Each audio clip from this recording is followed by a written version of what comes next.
Não só as crianças, mas também as crianças no papel de seres humanos e pertencentes nessa terra, como elas têm direitos e deveres.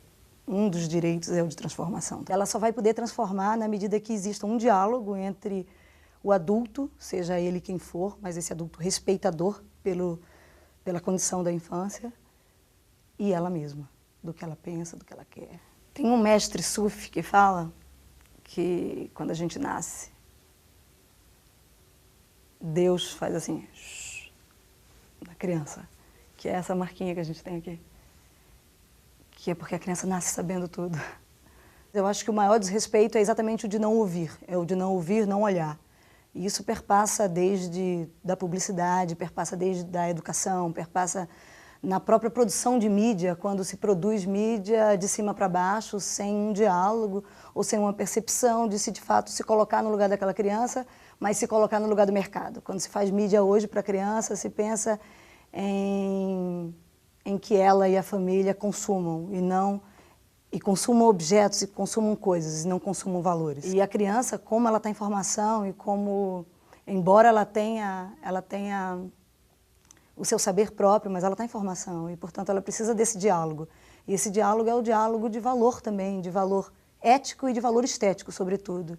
E o que a gente vê hoje, dentro desses desrespeitos que a gente pode citar, dessa não possibilidade de transformação, é quando isso vem de cima para baixo e que se faz a criança engolir sem mastigar. Não que a gente tenha a ingenuidade de achar que a criança, ela sabe, enfim, é detentora de um conhecimento absoluto, não é isso. Acho que os conhecimentos eles se fazem na medida que você dialoga, na medida que você vai crescendo. Mas a criança, ela tem um saber que é só dela, que é o saber da infância, e que o adulto vem cada vez mais esquecendo isso na medida que vem adultizando ela, vem colocando ela num processo, num lugar que não é o lugar dela. Publicidade não é para ser feito para criança.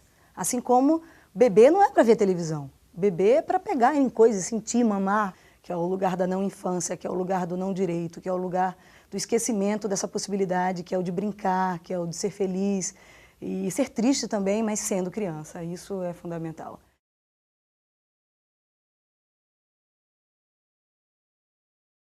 E essa experiência que a gente vem desenvolvendo de produção de criança, não só para a criança, mas com criança ao lado dela, tendo ela como colaboradora e tendo ela como produtora, é uma discussão que não pode ser abandonada e é uma prática que não pode deixar de existir. A gente percebe isso cada vez mais, porque a gente vê produtores de mídia para a criança produzindo para eles e, na verdade, com uma perspectiva totalmente adulta. Às vezes, sem qualquer intenção, às vezes eles acreditam, tanto o publicitário quanto, enfim, que estão produzindo de fato algo para a criança, louvável para a criança, e na medida que a gente elabora, que se aproxima, seja da academia, ou seja de pessoas de outras áreas, sobretudo, e que você dialoga nesse campo da infância, e que dialogam com a própria criança, que te façam ter essa mediação com a criança, inclusive fazendo com que elas façam mídia também, porque não? Na medida que a criança ela produz, ela tem algo a dizer. E hoje a gente sabe que qualquer um pode produzir.